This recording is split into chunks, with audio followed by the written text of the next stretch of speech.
के बाद फिर से आपका स्वागत है आपके अपने चैनल के ट्यूटोरियल में। और हम लोग फिर से नई सीरीज स्टार्ट कर रहे हैं। यूनिट 3 तक खत्म कर लिया था। आज इंडस्ट्रियल फार्मेसी का यूनिट नंबर 4 शुरू करने जा रहे हैं। ठीक है, तो यूनिट 4 जो है वो है पेरेंटल प्रोडक्ट्स, इसकी बात करेंगे। तो सबसे पहले जान लेते हैं कि क्या होता है पेरेंटल प्रोडक्ट्स। तो पेरेंटल प्रोडक्ट्स दो वर्ड से मिलकर बने होते हैं। होता है para plus enteral. Okay, this is para and enteral. Para का मीन्स होता है बियॉन्ड, बियॉन्ड मतलब किसी और तरीके से, और इंटेरल मतलब होता है इंटेस्टाइन, या हम इसको जीआईटी बोल सकते हैं, गैस्ट्रो इंटेस्टाइनल ट्रैक्ट। देखिए, अभी तक आपने जितने भी डोजेस फॉर्म पढ़े मेरे बच्चों, चाहे आपने कैप्सूल पढ़ा, टैबलेट पढ़ा, पिलेट्स पढ़ा, सिरप पढ़ा, सस्पेंशन पढ़ा, इमल्सन पढ़ा, ढकर पैच पढ़ा, जो भी पढ़ा, तो आप क्या करते थे, उसको ओरली लेते थे, मुंह से खाते थे। जब आप उसको मुंह से खाते थे तो आपको याद होगा सबसे पहले ये आपके ओरल कैविटी से गया, कहां गया, फेरिंक्स लेरिंक्स होते हुए आपके स्टमक में गया, स्टमक के बाद आपने कहां गया, जीआईटी में गया, और जीआईटी से यहां से वो एब्जॉर्ब होता था। तो क्योंकि बिकॉज ये जो इंटेस्टाइन के रास्ते को, जीआईटी को, कोई भी ड्रग जो थी वो जीआईटी के रास्ते के थ्रू एब्जॉर्ब कहां पहुंचती थी, ब्लड। ऐसी कोई दवा जो क्या हो, जीआईटी के रास्ते को पार ना करे।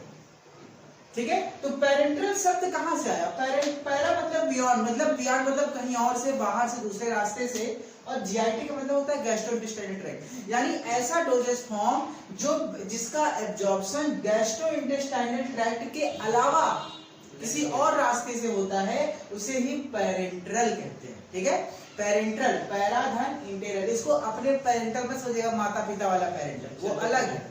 ठीक है, तो ये पेरेंटल मतलब पैरा प्लस इंटेरल की बात हो रही है, बियॉन्ड द जीआईटी। तो हम पहला पॉइंट क्या लिखेंगे कि the parental doses form is derived from two words, para धन enteral, para plus enteral. Para means beyond the root and enteral means the GIT. If any drug is absorbed in our blood without passing through the GIT tract, they are called parenteral products या parenteral doses। Clear? अब हम बात करते हैं parental doses form में कौन कौन से आते हैं। आपने फ्रेंड पढ़ा होगा इंजेक्शंस के बारे में, आप जानते होंगे इंजेक्शंस, उसमें आईवी है, आईएम है। उसमें क्या करते हैं फ्रेंड कि हम अपने किसी पेशेंट के स्किन के थ्रू, ठीक है, पेशेंट के स्किन के थ्रू हम क्या करते हैं, डायरेक्ट जो ड्रग, लिक्विड फॉर्म में जो ड्रग होता है, उस ड्रग को पेशेंट के स्किन के अंदर इंजेक्ट करते हैं। तो इसमें क्या होता है कि ये जो ड्रग इंजेक्ट करते हैं तो डायरेक्ट कहां पहुंचता है, ब्लड में।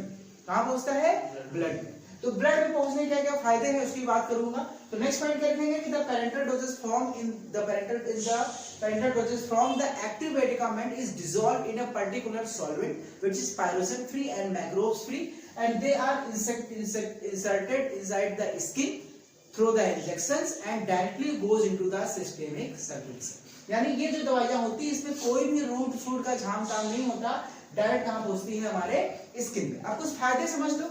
आपने पढ़ा था कि जैसे कि हम लोग खाते हैं 500 मिलीग्राम ऑफ ड्रग पैरासीटामोल, ये सरकारी दवाई है पैरासीटामोल, सबको यही याद रहता है।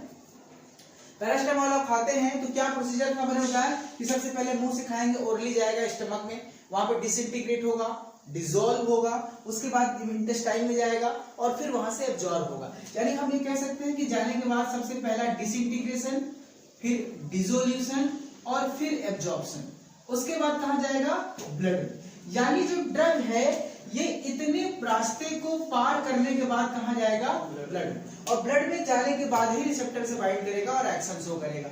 तो जो हमारा पेरेंटल डोजेस फॉर्म होते हैं उसमें ना डिसइंटीग्रेशन, ना डिसोल्यूशन, ना एब्जॉर्प्शन, डायरेक्ट क्या होता है, ब्लड।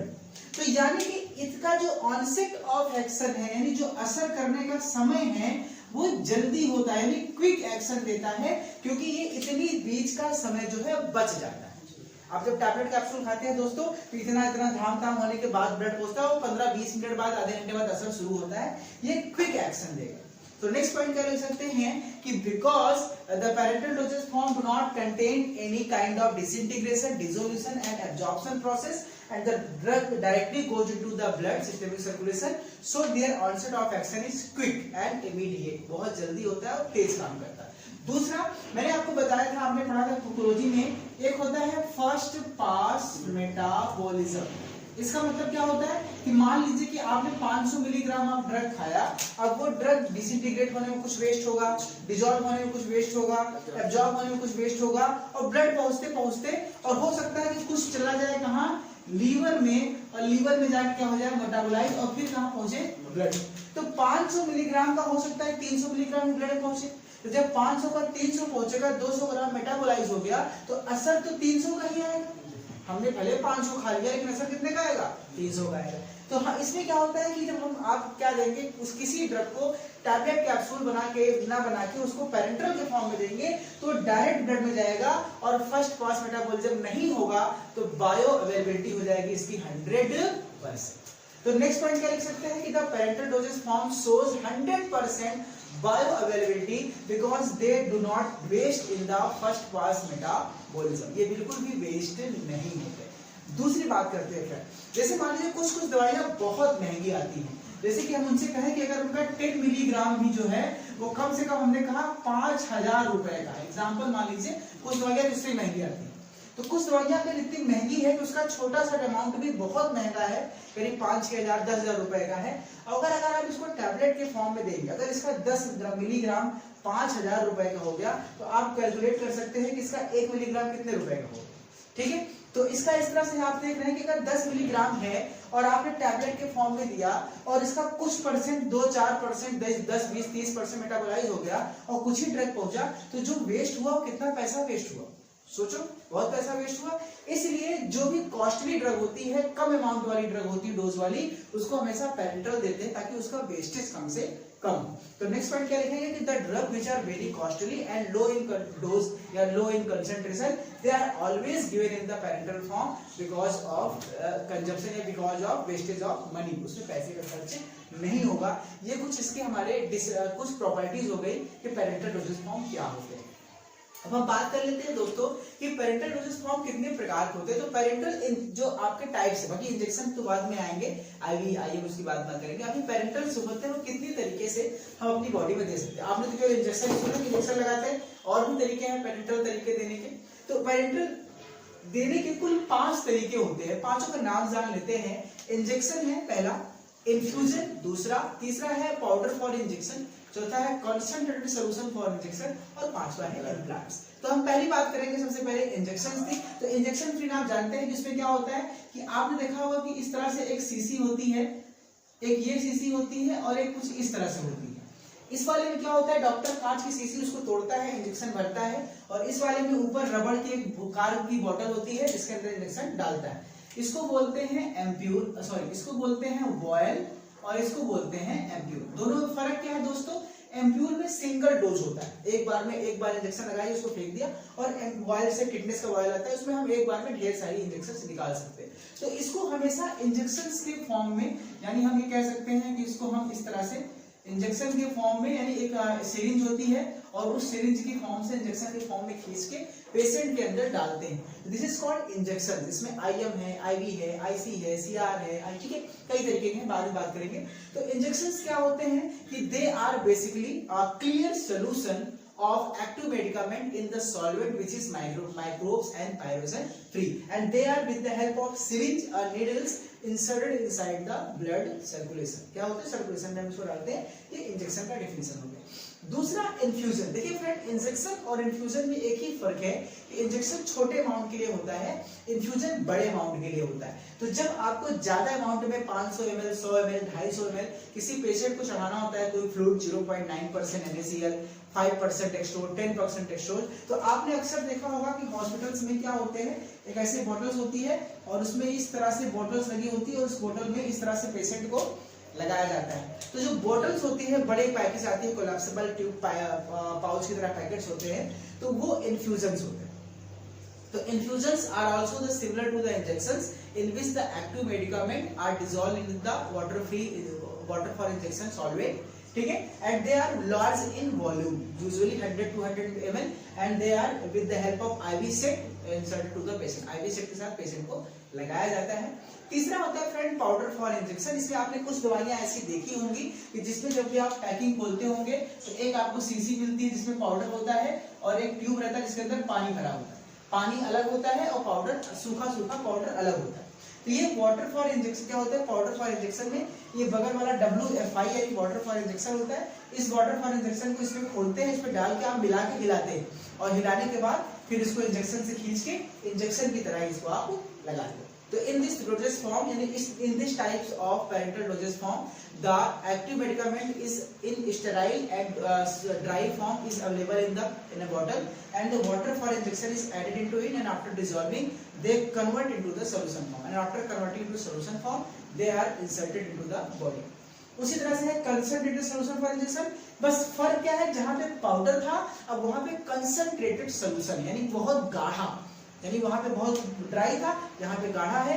सेम काम क्या करते हैं, इंजेक्शन पानी डालते हैं, पानी डाल उसको डाइल्यूट करते हैं, अब डाइल्यूट करने के बाद उसको बॉडी में क्या करते हैं, इंसर्ट कर देते हैं। तो हम बात करेंगे कि it is very similar to the powder for injection but in this drug and active medicament is sterile in concentrated solution form and after adding the water for injection they are diluted and injected inside the body.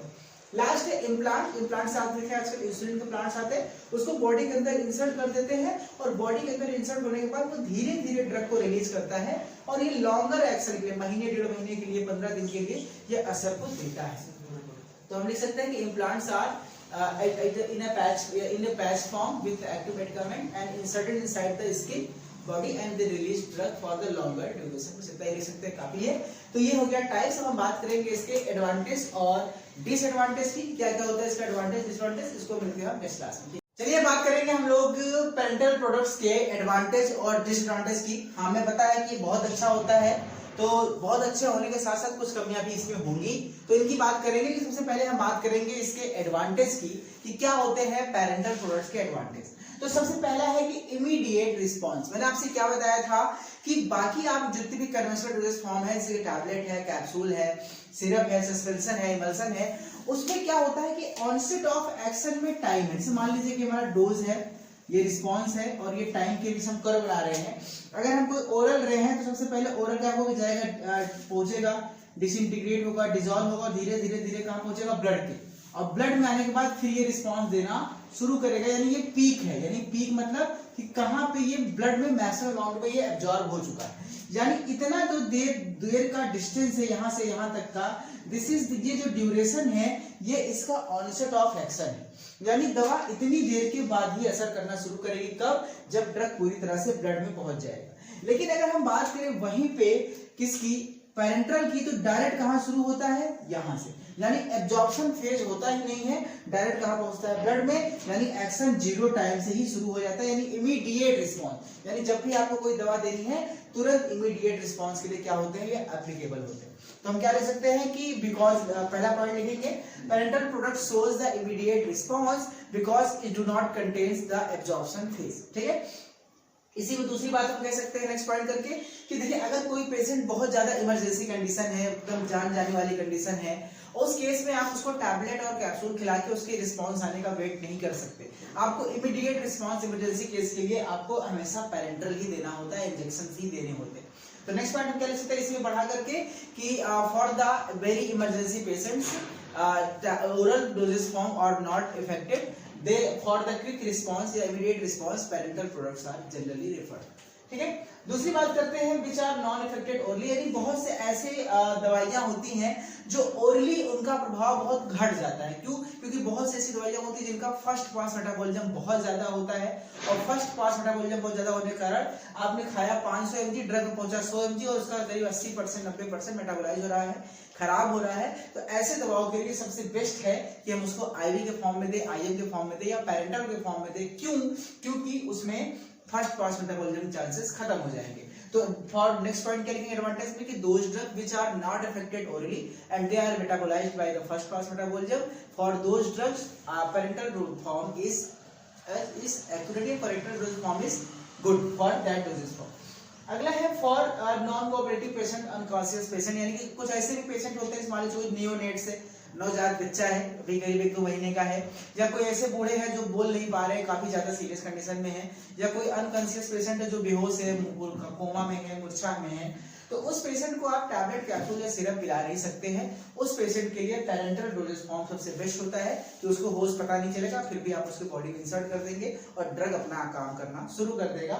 ठीक है, तो तीसरा point क्या लिख सकते हैं कि it is very helpful and good for the unconscious, ठीक है, unconscious, non cooperative, elderly and infant children. Next बात करते हैं कि हम पेरेंटल प्रोडक्ट्स को थोड़ा सा मॉडिफाई करके इसके एक्शन को हम प्रोलॉन्ग भी कर सकते हैं। प्रोलॉन्ग एक्शन कैसे करेंगे? देखिए आपको पता है कोई ड्रग जितनी जल्दी बॉडी में पहुंचेगी उतनी जल्दी रिसेप्टर से बाइंड करेगी और उतनी जल्दी एक्शन खत्म होगा। अगर वो हमारे रिसेप्टर पे धीरे धीरे पहुंचे यानी एब्जॉर्प्शन स्लो हो जाए, धीरे धीरे होने लगे, तो उस ड्रग का रिस्पॉन्स ऑटोमेटिक बॉडी में बढ़ जाएगा। तो क्या होता है कि अगर आप किसी पेशेंट को आईएम देते हैं, इंट्रामस्कुलर डोज लगाते हैं, तो पर्टिकुलर टिश्यू में जाकर के सबसे पहले जब आप उसको इंजेक्शन लगाते हैं फ्रेंड्स, तो क्या होता है सबसे पहले जाके वो टिश्यू के अंदर एक टिश्यू डिपोट बनाता है, टिश्यू डिपोट, जहां पे ढेर सारी दवाइयां इकट्ठा हो जाती हैं और फिर धीरे धीरे धीरे ये रिलीज होती हैं और हमारे ब्लड सर्कुलेशन में जाती हैं। तो आईवी का एक्शन तो जल्दी खत्म हो जाता है, लेकिन आईबम क्या होता है हमारे टिश्यू में इकट्ठा होता है और ड्रग धीरे धीरे रिलीज होता है। दैट्स व्हाई इसका एक्शन जो होता है वो लंबे समय तक के लिए होता है। तो हम नेक्स्ट पॉइंट कर सकते हैं कि if any drug is given in IM dose या IM parental form, then they have longer dose duration of action. ठीक है, ये हो सकता है। आगे बात करते हैं, अगर किसी बॉडी के अंदर फ्लूइड, अगर मान लीजिए किसी को बहुत ज्यादा वोमिटिंग हो रही है, बहुत ज्यादा डायरिया हो रही है, या किसी भी कारण से बॉडी में ब्लड या फ्लूइड का बहुत ज्यादा लॉस हो चुका है, तो उसके बॉडी में फ्लूइड के मेंटेनेंस करने के लिए फिर आप ओआरएस या इलेक्ट्रॉल पे डिपेंड नहीं रह सकते। आपके बॉडी में वाटर के बैलेंस को तुरंत मेंटेन करने के लिए आपको क्या करना होगा दोस्तों, आपको उसको आईवी फ्लूइड चढ़ाना होगा। तो ये फ्लूइड बैलेंस के लिए भी हमारे जो पेरेंटल प्रोडक्ट है सबसे बेस्ट माने जाते हैं। अब हम बात करते हैं कुछ इसके डिसएडवांटेज की। तो आपको पता है कि देखिए जो पेरेंटल है वो सबसे बेस्ट है, इसका एब्जॉर्प्शन रेट 100% है, इसमें मेटाबॉलिज्म नहीं होता है, ड्रग का रिस्पांस 100% आता है, सबसे बेस्ट है, जल्दी एक्शन करता है। फिर भी हम क्यों हर पेशेंट को इंजेक्शन नहीं देते? हम सबसे पहले टैबलेट, कैप्सूल और सिरप प्रेफर करते हैं। क्यों? इसके पीछे दो सबसे बड़ा रीजन है और ये इसका डिसएडवांटेज है। सबसे बड़ा रीजन तो इसकी कॉस्ट, ये महंगा होता है, और दूसरा इसको हम ये महंगा होने के साथ साथ ये पेन करता है। किसी भी पेशेंट को लगाने में जितना टैबलेट कैप्सूल खाने में आराम है उतना आराम इसको नहीं होता है। तो हम बात करते हैं इसका डिसएडवांटेज की। तो डिसएडवांटेज 5 पॉइंट है। पहला पॉइंट है, it is by trained person, यानी कि आपको अगर जब भी टैबलेट कैप्सूल खाना है तो उसे आप खुद से खा सकते हैं या कोई घर वाला को खिला सकता है। लेकिन अगर आपको पेरेंटल इंजेक्शन या इंजेक्शन लगाने हैं तो आप अपने से इंजेक्शन नहीं लगा सकते, ना आपके घर वाले लगा सकते हैं। आपको इसके लिए ट्रेन्ड फिजिशियन या ट्रेन्ड पर्सन ही चाहिए होता है जो कि इंजेक्शन लगा सके। तो सबसे बड़ा डिसएडवांटेज क्या है कि these doses form we cannot taken easily by itself or by our family member. We required a trained person who can inject us. दूसरा है पेन। मैंने कहा कि जहां पे भी लगेगा बॉडी में, क्योंकि वहां पे सेल नेक्रोसिस होता है, सेल डैमेज होता है, तो वहां पे पेन भी उनका होता है। It causes severe pain at the site of injection. ठीक है, दूसरा पॉइंट हो गया। तीसरा होता है कि देखिए महंगा क्यों होता है, क्योंकि देखिए ये हमारा पेरेंटल प्रोडक्ट है, ये डायरेक्ट हमारे कहाँ जाएगा, बॉडी में जाएगा।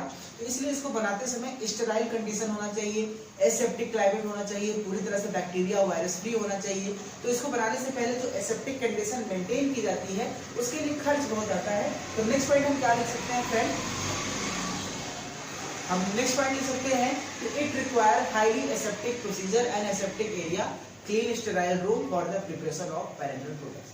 अगला है डिफिकल्ट टू रिवर्स। इसको बहुत अच्छा समझिए। जैसे मान लीजिए कि आपने कोई गलत दवा खा ली, टैबलेट, कैप्सूल, सिरप, आपने कुछ गलत दवा खा ली, तो चांसेस है क्योंकि वो पहले आपकी बॉडी में जाएगा, डिसइंटीग्रेट होगा, डिसॉल्व होगा, फिर एब्जॉर्ब होगा, फिर रिसेप्टर पे जाके एक्शन करेगा। तो इसमें थोड़ा समय लगता है एब्जॉर्प्शन होते होते। तो आप अगर देखते हैं कि हाँ हमने गलत दवा खा ली है, तो हम वोमिटिंग करा के, कुछ करा के, एंटीडॉट देके हम उस ड्रग को रिवर्स कर सकते हैं। लेकिन अगर पेरेंटल डोजेज फॉर्म में एक बार आपने गलत इंजेक्शन लगा लिया तो बहुत कम चांसेस है, बिल्कुल चांसेस नहीं है कि आप उसको फिर से ठीक कर पाए। ये इसका सबसे बड़ा ड्रॉबैक है। तो it is very difficult to reverse if any wrong drug या wrong dose is taken. Last है एक्सपेंसिव, भाई महंगा है, क्योंकि एसेप्टिक एरिया चाहिए, प्रॉपर पैकिंग चाहिए, प्रॉपर लैमिनेशन चाहिए, तो इसके लिए थोड़ा सा ये एक्सपेंसिव होता है। It is very costly and expensive in nature. तो ये थी हमारी बात फ्रेंड पेरेंटल प्रोडक्ट्स के एडवांटेज और डिसएडवांटेज की। अब हम नेक्स्ट लेक्चर में मिलेंगे तो इसके आगे की बात करेंगे। मिलते हैं आपसे नेक्स्ट लेक्चर में। Thank you so much.